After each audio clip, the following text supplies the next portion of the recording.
Voilà, après la création, vous allez voir ici, ils nous ont écrit que gérer. Donc, on a la possibilité de le gérer à partir d'ici. Donc là, ce sont les noms réels que je vais utiliser pour mes bases de données. Donc, je vais cliquer là, je vais copier pour l'actualiser ici. Ça, c'est nom de la base de données. Donc, voilà, c'est ça. Et puis, nom d'utilisateur. Voilà, c'est ça.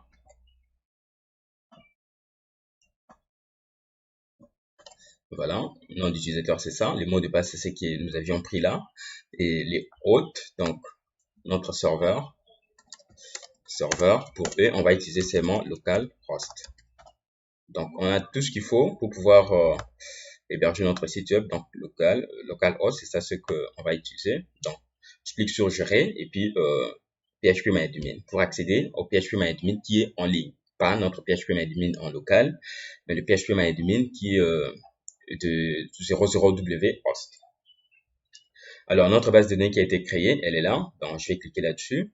Maintenant, il ne me reste plus qu'à importer mes tables. Donc, j'ai la possibilité de créer une nouvelle table ici, mais je vais l'importer pour gagner du temps. Rappelez-vous, au début de la vidéo, on avait exporté nos bases de données de local. Donc, je vais cliquer sur importer. Et puis, je clique sur choisir un fichier. Je vais aller dans le dossier download. Et puis, je vais sélectionner le premier fichier, c'est inscription. Donc, la table que j'avais importée en local. Je clique ensuite sur exécuter.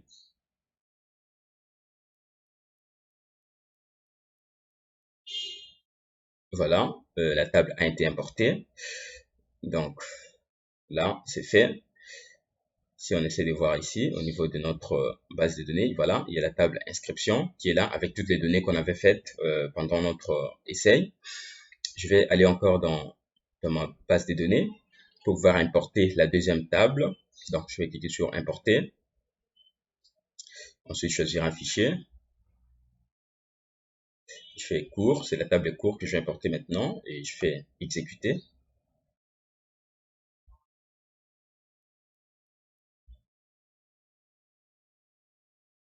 Voilà, il y a ma table qui est importée. Alors, une astuce, sachez que quand on a la tâche de gérer un site web, donc il faut prendre toutes les mesures nécessaires. Vous voyez maintenant comment est-ce qu'on peut exporter et importer une base de données. Donc, ce qui veut dire pour vous, vous avez la possibilité de temps en temps de pouvoir sauvegarder vos bases de données en les exportant. Ok, vous l'exportez, vous les gardez quelque part où c'est sûr, parce qu'il faut savoir qu'avec le web, tout peut arriver. Alors, une fois que c'est fait, je rentre. Donc, mes bases de données sont correctes. Je vais essayer d'actualiser mon site, mais jusque-là, rien ne va se passer parce que on n'a pas encore on n'a pas encore modifié nos trucs. Donc, je vais fermer là-bas. Ici, à partir de notre système de gestion, ok, nous avons la possibilité de gérer les fichiers. Donc, pour pouvoir gérer les fichiers, je clique là-dessus. Puis, télécharger les fichiers rapides, fichiers sécurisés. Voilà, on va cliquer là-dessus. Direction, voilà. Voilà, ça va nous ramener ici pour pouvoir avoir la possibilité de modifier nos fichiers. Celui qu'on va commencer en premier, c'est les fichiers connexion. Donc, on va sélectionner les fichiers connexion. On va cliquer sur éditer. Alors, à ce niveau, nous allons changer localhost. On va laisser comme ça. Route, on va les modifier par les noms d'utilisateurs que nous venons d'avoir ici. Donc, les noms d'utilisateurs, c'est ça. Je vais copier. Et puis, je vais rentrer ici. Je vais coller ici. Donc, je vais les coller là où il y avait route. Je remplace route par les noms d'utilisateurs que je viens d'avoir pour mon espace. Et je vais prendre également mon mot de passe. Donc, le mot de passe qui est là. Je vais le copier. CTRL-C. Et je viens ici. Je vais le remplacer là où c'était vide. Parce qu'en local, le mot de passe a été toujours vide. Mais en ligne, on est obligé de le mettre. Alors, je vais rentrer encore pour pouvoir prendre les noms de ma base de données. Voilà, je fais CTRL-C. Si je rentre, je remplace ça par ça. Et je fais je fais save. Donc, save pour dire qu'il est enregistré. Et puis, je fais close. Voilà, j'essaie d'actualiser mon site web ici. Voilà, je trouve qu'il y a encore rien. Je copie ça pour aller le faire dans un autre navigateur. Peut-être qu'il y a des problèmes de cookies et tout ça. Voilà, dans un autre navigateur, j'y ai accès. il me dit ici qu'il y a toujours un problème de mot de passe dans le fichier index. Donc, je vais éditer mon fichier index.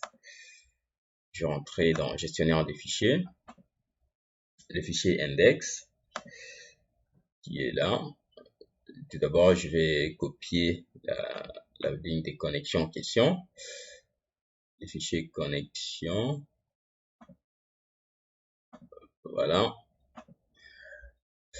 Je vais le copier, hein, donc je copie ça comme ça. CTRL C.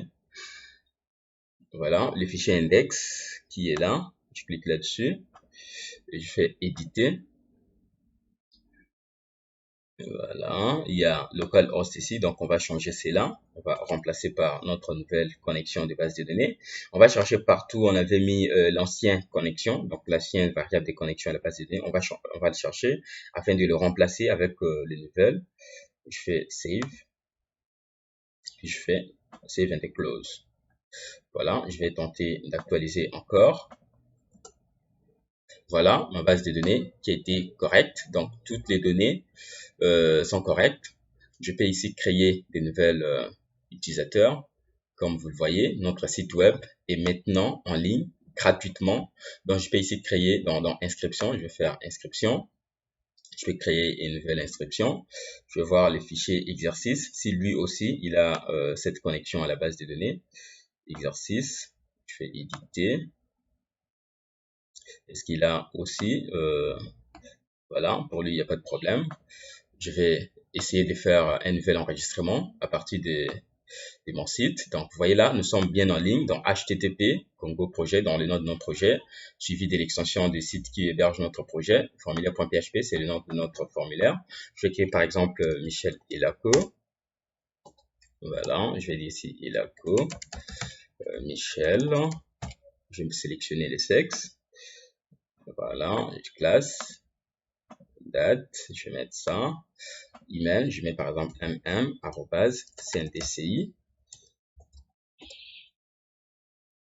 cndci.com. Je fais mon mot de passe 1, 2, 3 et puis je fais confirmer. Voilà, il me dit inscription reçue avec succès. Si on essaie de rentrer dans notre base de données qui est en ligne pour voir l'inscription si ça a été bien effectué, quand je vais dans inscription sur ma base de données en ligne, eh bien vous allez voir ici, voilà, Michel, qui a été faite. Donc notre site est effectif, mesdames et messieurs. Je vais mettre les liens dans le groupe afin de le voir. Comment est-ce que nous allons puis accéder? Donc, tout ce que vous avez à faire maintenant, c'est même si vous vous déconnectez, vous connaissez vos identifiants, des connexions à votre panel 00 Web Host. Vous vous connectez avec ça, donc c'est naturel comme vous vous connectez avec Facebook, vous faites la même chose, vous cherchez Web Host. Et puis vous accédez, vous mettez vos identifiants que vous avez créés à l'inscription, votre adresse email et le mot de passe que vous avez créé. Alors pour gérer vos fichiers, ça va vous demander de mettre vos identifiants, donc les identifiants de votre projet et les mots de passe. Vous allez accéder à tous les panels afin de continuer à gérer votre site web. Donc mesdames et messieurs, je pense que c'est tout. Ça a été un plaisir pour moi de vous apprendre toutes ces choses. Maintenant, d'une manière gratuite, vous savez comment faire pour pouvoir créer un site web de A à Z et le mettre en ligne. Donc, notre site web qui est à ce niveau-là, nous pouvons importer, nous pouvons créer des identifiants, nous pouvons faire tout avec qui connecte avec notre base de données. Voilà, je pense que c'est tout pour cette vidéo. À vous d'essayer, à vous de tester et faire. Et puis, voilà, on va continuer ensuite. Je vous souhaite de très bonnes choses. Sinon, au cas des questions, des difficultés, je suis disponible. Écrivez-moi. N'oubliez pas de vous abonner à notre chaîne YouTube. Donc, je vais aller là-bas pour vous montrer. Donc, notre chaîne YouTube, c'est Facile App. Entrez et puis abonnez-vous à la chaîne parce qu'il y a certaines astuces que la formation continue là-bas. Donc, il y a certaines astuces que nous mettons souvent sur notre chaîne YouTube. Donc, Facile App. Voilà. Voilà, il y a souvent des contenus que nous mettons parfois pour les étudiants, donc gratuitement. Vous allez y accéder de temps en temps pour perfectionner vos connaissances. N'hésitez pas à vous abonner à notre chaîne et notre page Facebook également, Facile App. Essayez de vous y abonner. C'est là qui trouve que j'ai bien enseigné l'informatique. Et c'est là qui pense que je l'ai bien formé. Alors, n'hésitez pas aussi à vous abonner à ma page. C'est Michel Elako sur Facebook, Instagram. Ce sera toujours un plaisir de partager certaines astuces avec vous à travers ces réseaux. Je vous souhaite de très bonnes choses et exercez-vous. Merci.